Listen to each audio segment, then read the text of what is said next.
Bismillahirrahmanirrahim. Assalamualaikum warahmatullahi ta'ala wabarakatuh.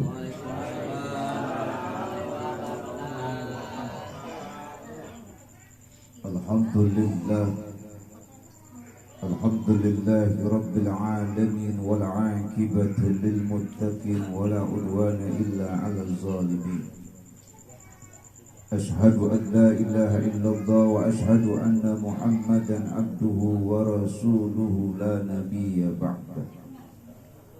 Allahumma salli wa sallim wa karrim wa azim ala sayyidina wa habibina wa syafi'ina wa qurrati a'yunina wa maulana Muhammadin. Qala Allah ta'ala fi kitabihil aziz. A'udzu billahi minasy syaithanir rajim. Bismillahirrahmanirrahim. Faman kana yarju liqa'a rabbih faly'amal 'amalan shalihan wa la yusyrik bi ibadati rabbih ahad. Wa qala an-nabi sallallahu alaihi wasallam kullukum ra'in wa kullukum mas'ulun an ra'iyatihi. Sadaqallahul aliyyul azim wa balaghar rasul habibul karim wa nahnu ala dzalika minasyahidin wasyakirin walhamdulillahi rabbil Innallaha wa malaikatahu yusalluna 'alan nabi ya ayyuhalladzina amanu sallu 'alaihi wa sallimu taslima. Allahumma salli wa sallim wa barik 'alaihi. Allahumma salli bareng-bareng Sayyidina Muhammadin wa da'ina wa afiyatin abdani wa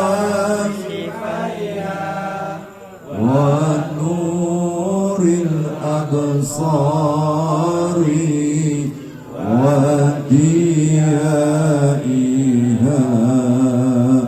wa adai wa sahbihi ya Rabbi bil Mustafa al-lim aqad Allah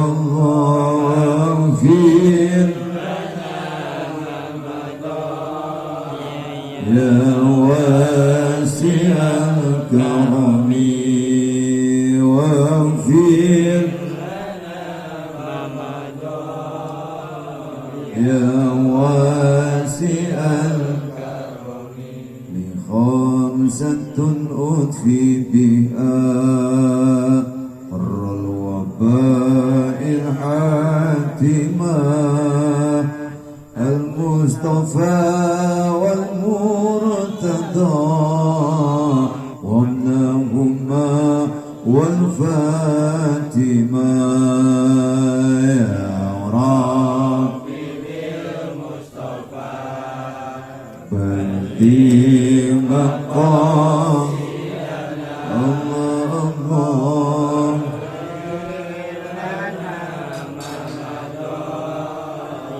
يا واغفر لنا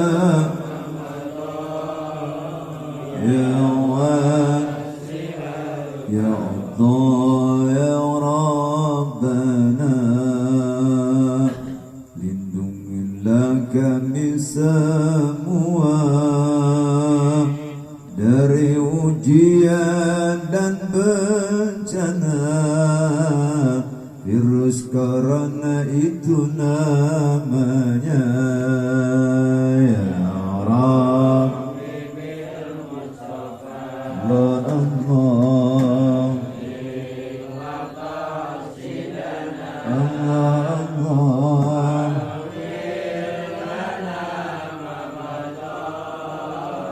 يا واسع الكرم واغفر لنا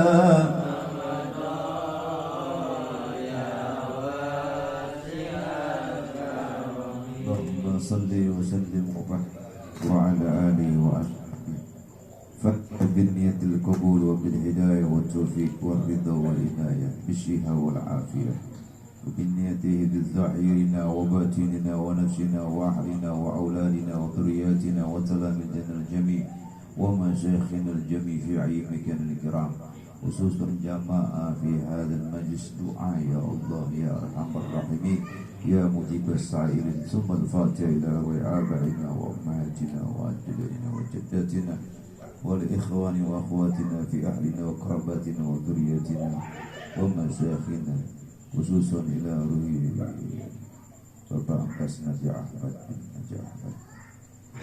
Ya Allah ya Arhamar Rahimin irhamna ya Aziz ya Ghafar ya Rabbal Alamin ila hadratin Nabi Mustafa Sayyidina Muhammad bin Abdullah sallallahu alaihi wasallam wa alaina Allahumma ridhaikal Fatihah.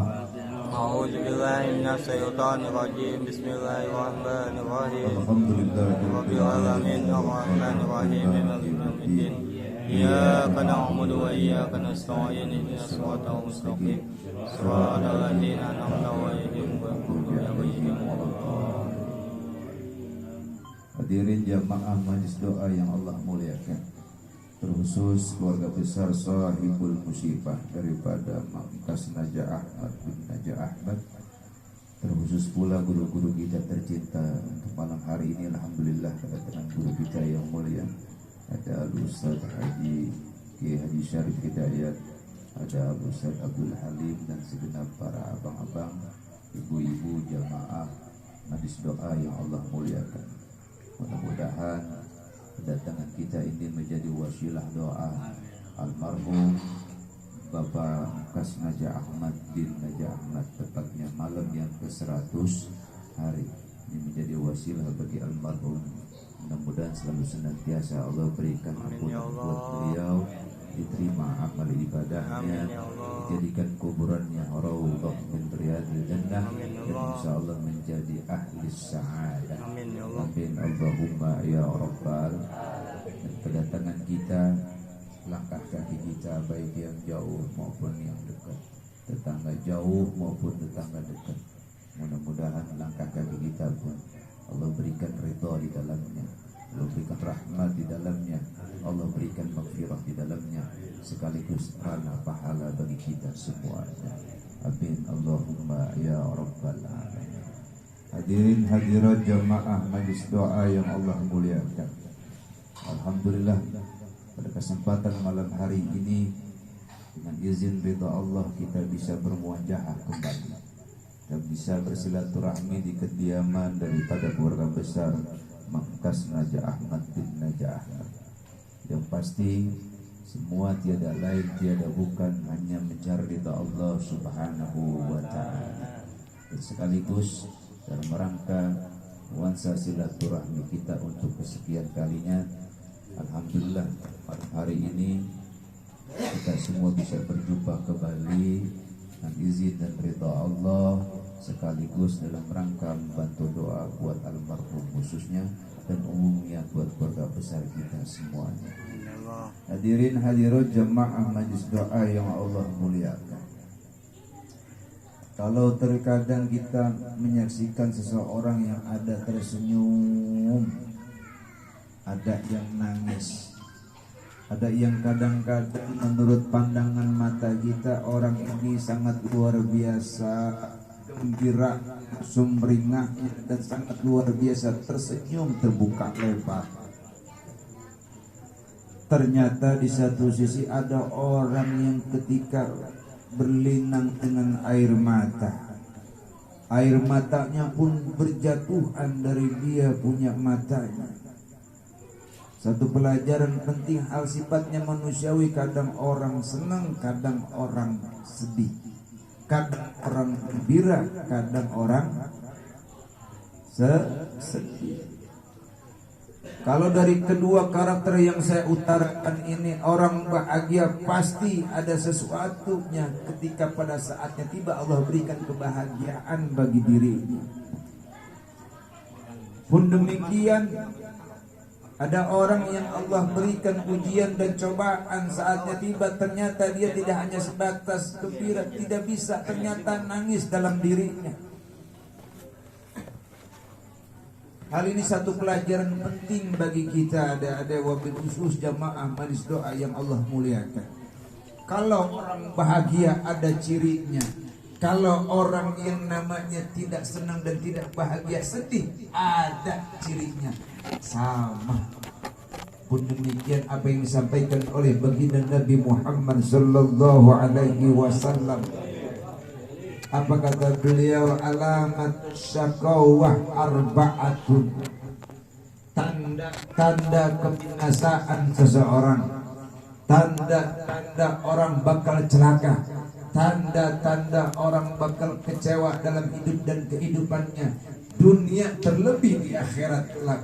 Apa di antaranya? Yang pertama kata baginda Nabi Muhammad sallallahu alaihi wasallam, nisyanud dzunubil madiyah wa hiya indallahi mahfuzah. Satu di antara ciri daripada orang yang bakal binasa, satu ciri daripada orang yang mohon maaf bakal sengsara, salah satunya adalah selalu senantiasa punya sifat lupa akan perbuatan salah dan dosanya kepada Allah. Padahal perbuatan salah dan dosa itu selalu senantiasa terjaga di hadapan Allah Subhanahu wa ta'ala. Dan tidak sebatas terjaga, saatnya tiba semua itu akan dan pasti dimintai pertanggungjawabannya di hadapan Allah Subhanahu wa ta'ala. Hidup adalah pilihan, Bang. Hidup adalah pilihan. Ketika kita mengambil sebuah ranah kebaikan, yakin nanti Allah akan berikan ganjaran yang setimpal dengan sebutan bahasanya pahala. Pun sebaliknya, ketika ada di antara kita yang memilih perbuatan maksiat dan dosa, maka tidak menutup kemungkinan Allah pun berikan sesuatu yang sifatnya hadiah buat yang bersangkutan yang kita kenal dengan sebutan dosa di dalamnya. Tinggal bagaimana kita melangkahnya, tinggal bagaimana kita mau mengambilnya. Yang kebaik, pahala ganjarannya. Keburukan dan maksiat yang kita ambil, maka siap-siap dosa itu saatnya tiba akan dimintai pertanggungjawaban di hadapannya Allah Subhanahu wa ta'ala. Itu yang pertama. Kalau saat ini kita perhatikan, orang terlena demi terlena dengan segala sesuatu yang menjadikan satu kebanggaan dalam dirinya. Yang kadang-kadang mohon maaf ada orang diberikan satu pesanan, sesuatu yang sifatnya hanya titipan kekayaan, tapi dijadikan tabu dan kesombongan bagi tetangganya dan para fakir miskin di dalamnya. Maka saatnya tiba nanti kekayaan itu akan dipertanyakan di hadapan Allah Subhanahu wa ta'ala. Pun demikian kadang-kadang kita cuma hanya sebatas nangis dan sedih. Kita nggak ingat akan kematian, karena yang namanya sedih, yang namanya rasa ketidakpuasan, ketidakbahagiaan itu bukan sesuatu yang nanti bakal nemenin kita di alam barzah, tapi perkara amal. Sedih boleh akan kesusahan kita, sedih sekedarnya silakan dengan kefakiran kita, tapi jadilah pribadi yang selalu senantiasa berikhtiar dan berusaha menjadi pribadi-pribadi yang memperkaya akan ibadah, sekaligus memperbaiki kadar keimanan dan ketakwaan kita kepada Allah Subhanahu wa ta'ala. Amin Allahumma ya rabbal. Dua kata baginda Nabi Muhammad sallallahu alaihi wasallam, salah satu ciri kebinasaan, kecelakaan seseorang yang kedua adalah apa? Wa dzikrul hasanatil madiyah akubilat amruddat. Ada karakter yang seorang itu di antara kita kemungkinan yang selalu senantiasa ngapain? Nyebutin perkara amal kebaikan kita kepada orang lain. Bahkan kadang-kadang kita melakukan sesuatu yang sifatnya baik, sekalipun bernuansa ibadah di hadapan Allah, ternyata barometernya salah niat, maka tidak menutup kemungkinan tidak ada kadar pahala yang Allah berikan di dalamnya. Karena nggak sedikit ada orang yang kelihatannya beramal, tapi sejatinya tidak nampak pahalanya. Apa? Karena dibarengi dengan niat yang namanya wujud, pengen dilihat, ria, pengen dipuji, ya Allah ya Rabb, pengen dapat apresiasi dari sesama hambanya, pengen dibilang sesuatu yang menjadi kebanggaan dalam dirinya, pengen dianggap sesuatu yang bernilai berarti di hadapan matanya. Tiada lain, tiada bukan duniawi dan nafsu birahi yang dia kedepankan tanpa mencari kepentingan ridho sang ilahi. Dalam sebuah pepatah dikatakan, ingat kita punya dua tangan. Kedua tangan ini luar biasa sangat berharganya. Daripada 1000 tangan yang memberikan sebuah penghargaan, yang memberikan sebuah apresiasi terhadap kesuksesan, terhadap sesuatu keberhasilan dalam diri kita, termasuk kaitannya tentang duniawi.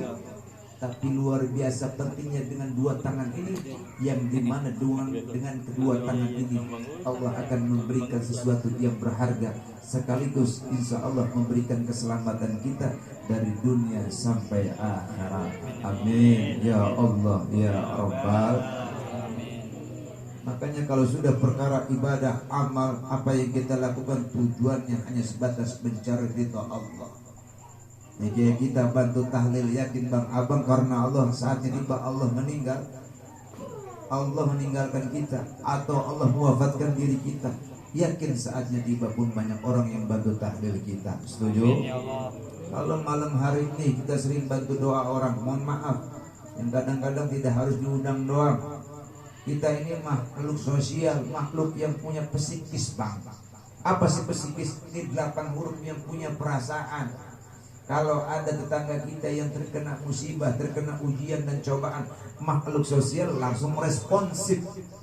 Maka meskipun tidak diundang, kalau makhluk sosial sadar diri, apalagi diundang. Kalau diundang hukumnya wajib.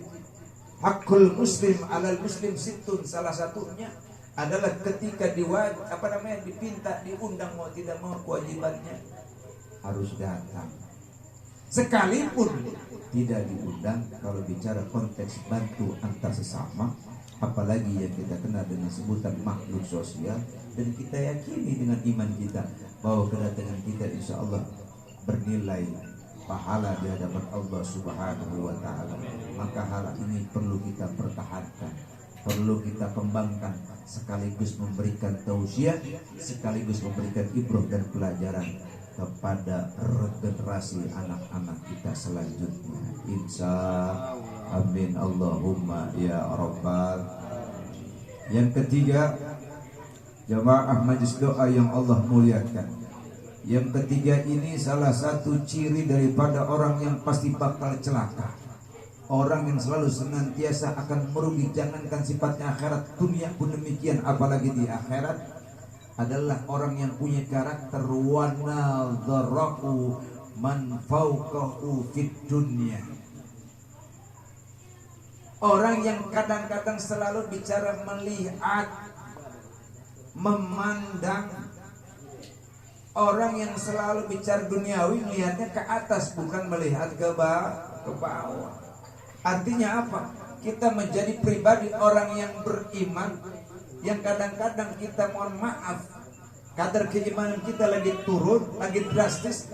Ternyata bicara duniawi kita hanya sebatas pandai melihat orang yang di atas daripada orang yang di bawah. Sejatinya berarti kita tidak menjadi dan sekaligus berikhtiar menjadi pribadi-pribadi yang pandai-pandai bersyukur kepada Allah.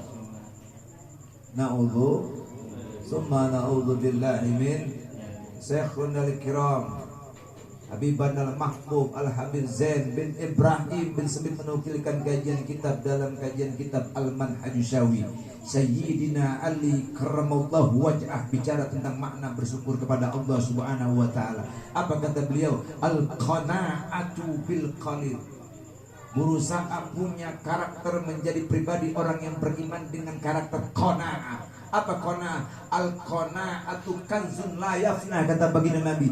Tidak ada karakter, tidak ada sesuatu yang sangat luar biasa dicintai oleh baginda Nabi Muhammad sekaligus oleh Allah Subhanahu wa taala. Mukmin, mukminah, orang beriman kalau punya karakter yang namanya qanaah. Apa sih qanaah? Menjadi pribadi yang pandai-pandai bersyukur atas nikmat Allah meskipun hanya sedih, meskipun hanya sedih.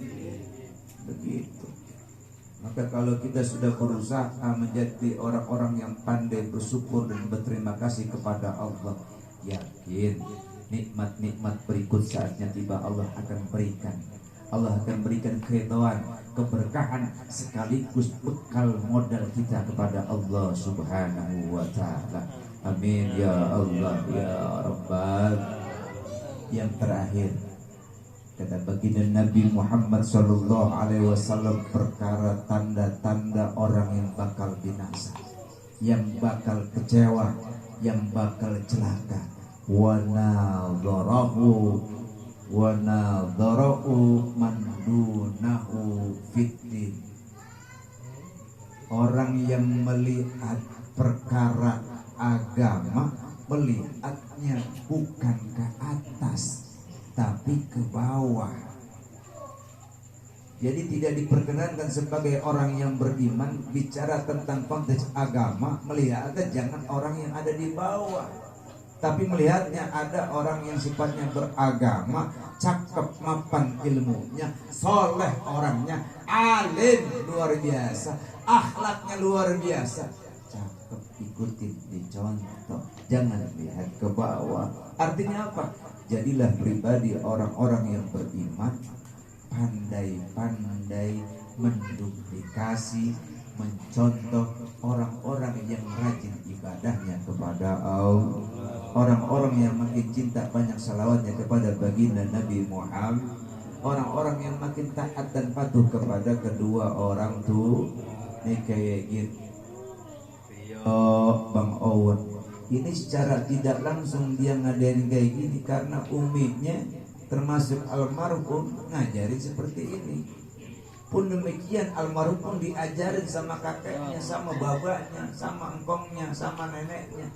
Maka perkara kebiasaan ini mohon izin dan mohon maaf nih, kira-kira dilanjutin jangan ini. Lanjutin jangan. Lanjutin jangan. Lanjutin.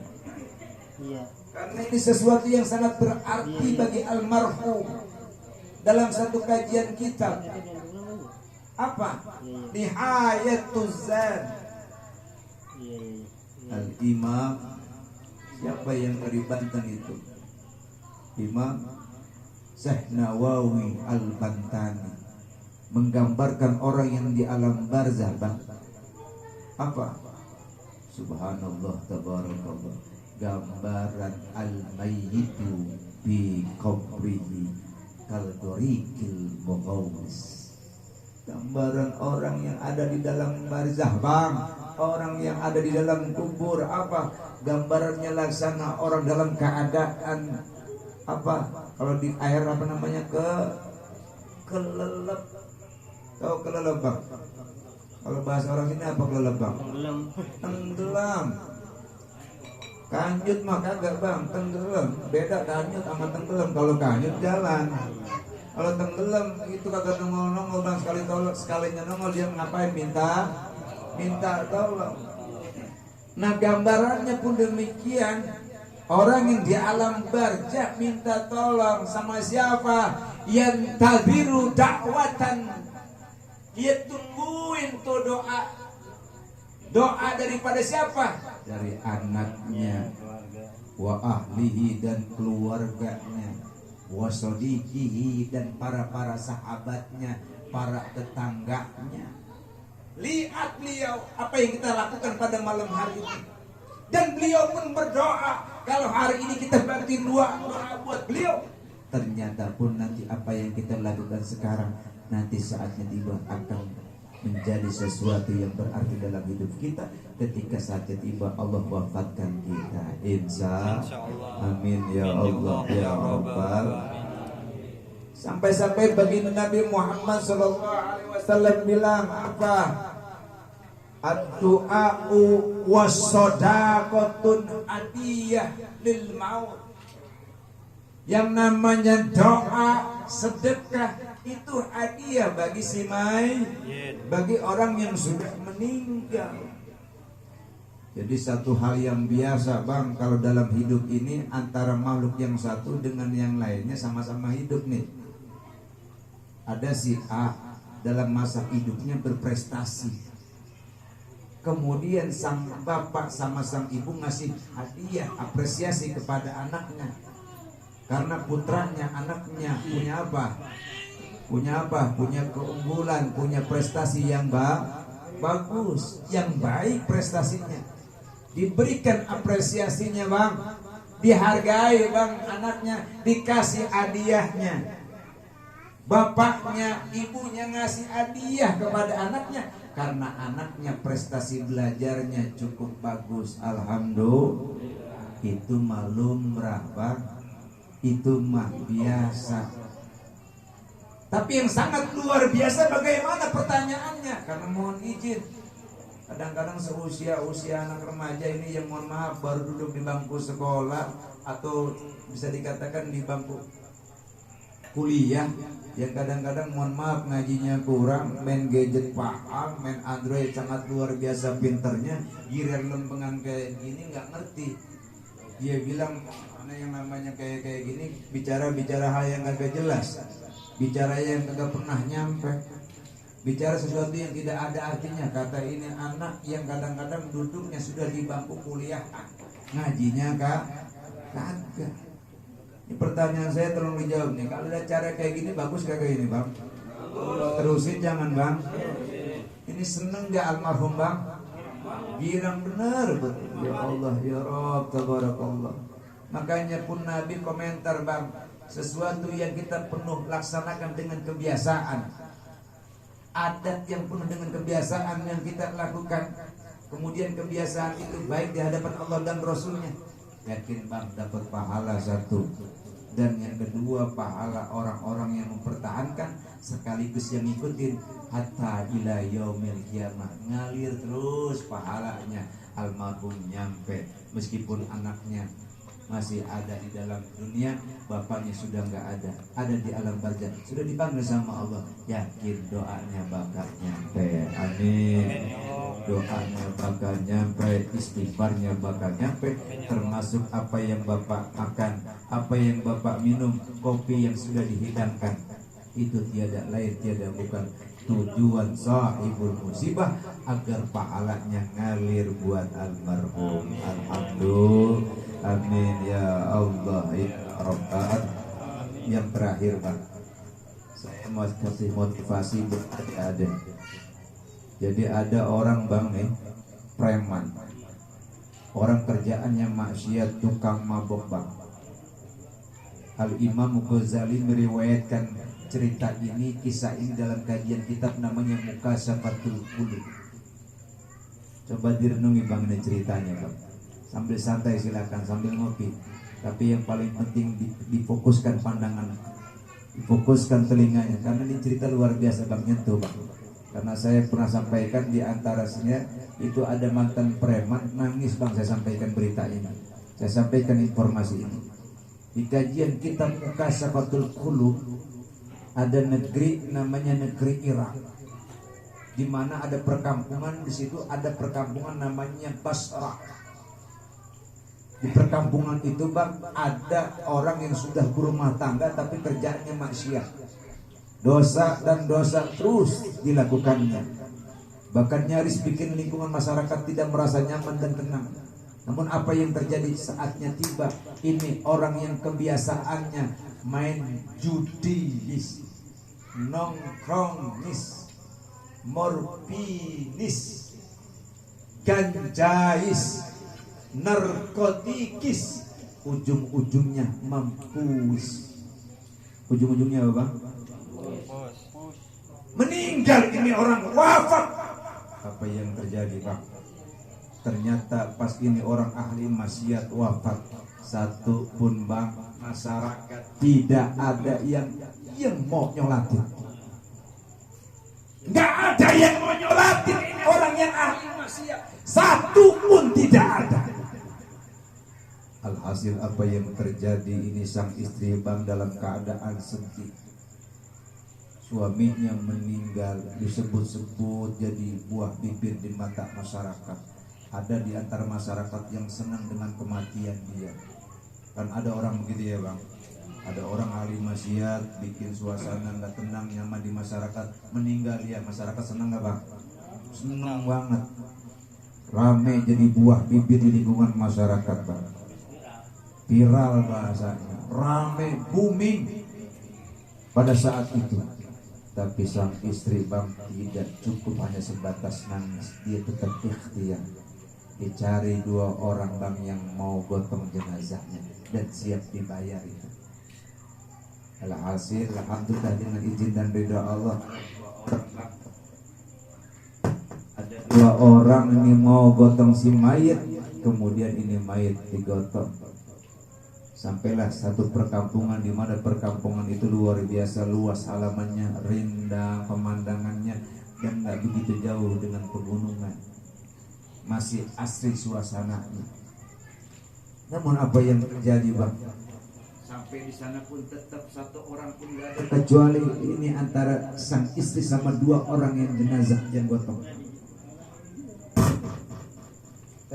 Ternyata istrinya tahu bang. Tahu siapa? Ternyata di atas gunung sana, di puncak gunung sana ada orang yang ahli ibadah. Di puncak gunung sana ada orang yang ahli ibadah. Dijemput ini sama sang istri.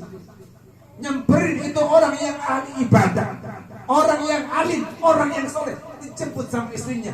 Minta tolong ini istrinya kepada itu orang yang ahli ibadah. Wahai Tuhan, mohon izin dan mohon ridho dengan Allah.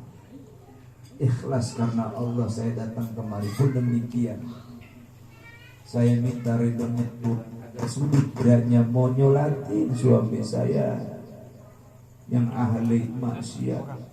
Karena di kampung sana, di kampung saya tidak ada satupun orang yang mau nyolatin suami saya.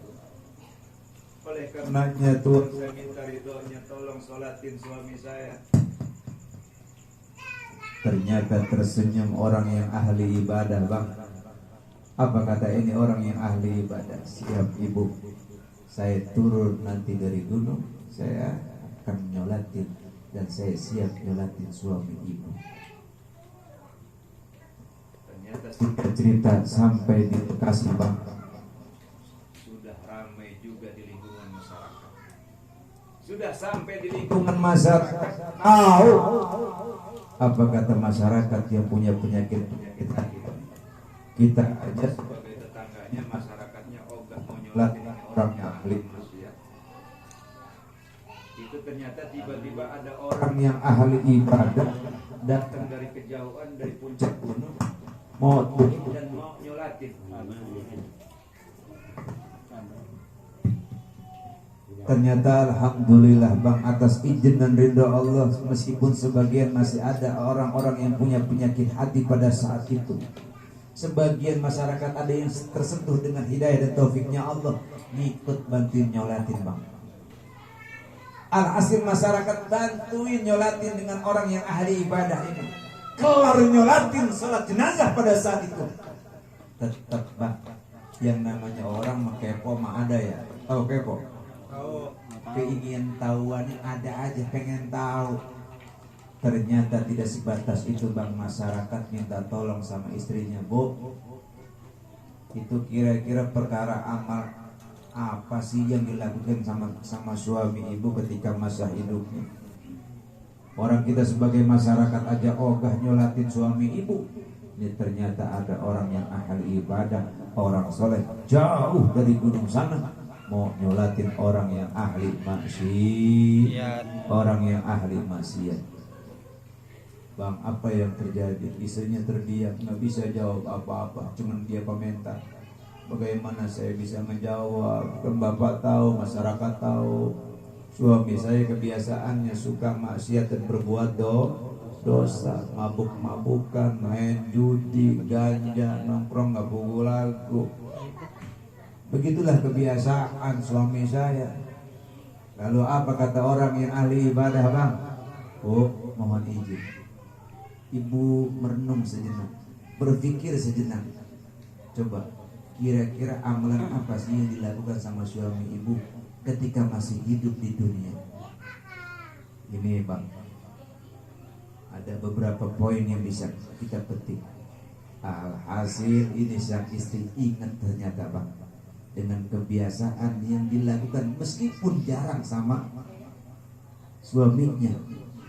Kebiasaan yang dilakukan tapi jarang sifatnya. Ada memang kebiasaan yang dilakukan sama suami saya, meskipun suami saya ahli maksiat. Dia kadang-kadang pulang larut malam, suami saya pulang larut malam, ternyata sadar dari maboknya, Bang. Sadar dari maboknya, dia bergegas bersihkan badannya, ngambil air wudhu, kemudian dia bermunajat kepada Allah. Apa doanya, Bang? Ini orang yang ahli maksiat. Ya Allah ya Rabbana, ya Allah ya Rabbana, kalau toh pun ada neraka jahanam, kira-kira neraka jahanam yang paling layak bagian mana buat orang seperti saya yang ahli maksiat?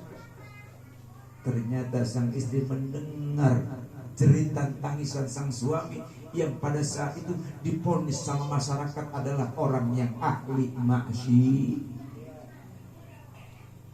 Orang yang ahli maksiat aja masih mau berdoa, Bang, masih mau minta dan bermunajat kepada Allah. Satu. Ternyata tidak hanya itu, Bang, perkara amalnya. Saatnya tiba malam berikutnya, pulang larut malam, Bang, ini si pemabuk, orang yang ahli maksiat, sadar dari mabuknya, kemudian dia bergegas rapikan badannya, dibersihkan badannya, dia ngambil air wudhu, terdengar kalimat pada saat sholat subuh. Apa? Hayya 'alas shalah, hayya 'alas shalah, hayya 'alal falah, as-shalatu khairum minan. Ternyata dirapikan badannya, dibersihkan badannya, ngambil air wudhu, menyegerakan orang tersebut dan pergi sholat subuh berjam. Dua. Yang ketiga, Bang, yang kadang-kadang jarang dilakuin, kalau toh ada kadang-kadang yang kurang. Kalau daerah lingkungan kita masih kurang. Mana? Ada kebiasaan yang unik yang dilakukan sama suami saya. Kata sang istri, apa gerangan? Di rumah kami tidak pernah sepi. Tidak pernah sepi 1, 2, 3 sampai 5 orang anak yatim, yang dimana anak yatim tersebut suami saya lebih sangat sayang kepada mereka daripada anak kandung anak kandungnya Ya Allah ya Rabbana. Hadirat jamaah majlis doa yang Allah muliakan. 3 poin yang tadi saya sampaikan, mudah-mudahan jadi ibrah dan pelajaran. 1, selalu senantiasa optimis, Bang, dalam hidup ini. Selalu senantiasa optimis dan berjiwa semangat serta berjiwa manis, Bang. Apapun yang kita lakukan, meskipun orang anggap kita jelek, yakin, Bang, panggilan hati, kalau itu kebaikan, bismillah aja kerjain. Enggak perlu penilaian orang lain, karena kita cukup mencari ridhonya siapa? Allah. 2, apapun yang kita lakukan, Bang, jangan pernah lupa, selalu senantiasa dibarengi dengan bermunajat, minta kepada Allah. Ini adik-adik belajar, minta kepada Allah. Bapak-bapak berusaha, minta kepada Allah. Karena sejatinya orang yang mukmin yang paling bagus ketika berikhtiar diiringi dengan doa. Sesudah doa, maka kuncinya adalah tawakal. Ini mah doa, kerjanya kagak, sama aja bohong. Kerja dulu dibarengi dengan doa, maka kuncinya adalah tawakal. Hasil urusan siapa? Allah. 2, 3, poin yang paling penting, mohon izin, jangan suka gampang memvonis orang. Kita ini kadang-kadang gampang ngejelekin orang, bener. Kita merasa ibadah paling benar, orang dianggap paling jelek. Setuju? Ada yang begitu? Banyak. Kadang-kadang mohon maaf, ada orang tatoan kupingnya di apa namanya? Kupingnya di apa? Bukan dibolong, dibor namanya. Ditindik. Kuping dibor, ditindik, Bang. Apalagi disorder. Itu kupingnya ditindik, Bang. Hidungnya ditindik, ternyata lidahnya ditindik. Orang kita yang kadang-kadang hatinya kurang pas ngomongnya apa nih? Orang bagus apa jelek? Jelek. Udah ngecapnya jelek aja, Bang. Benar?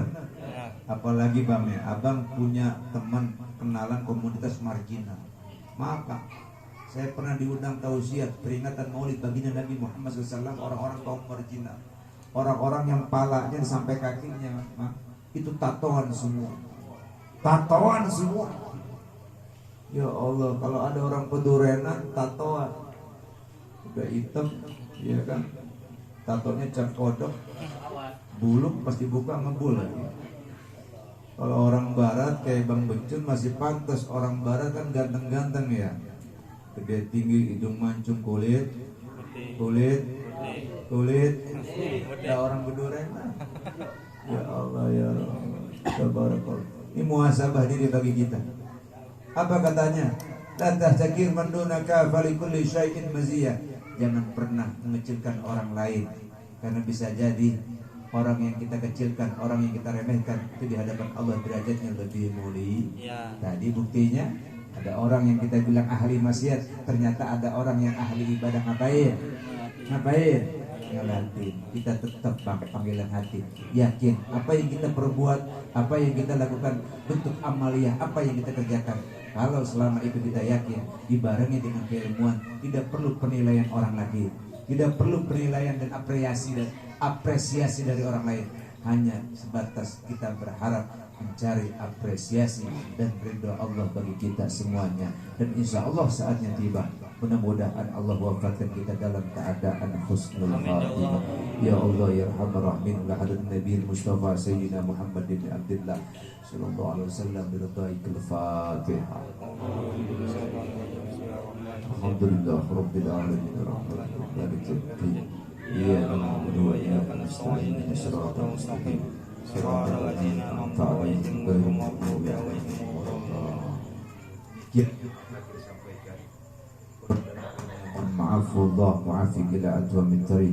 Assalamualaikum warahmatullahi wabarakatuh.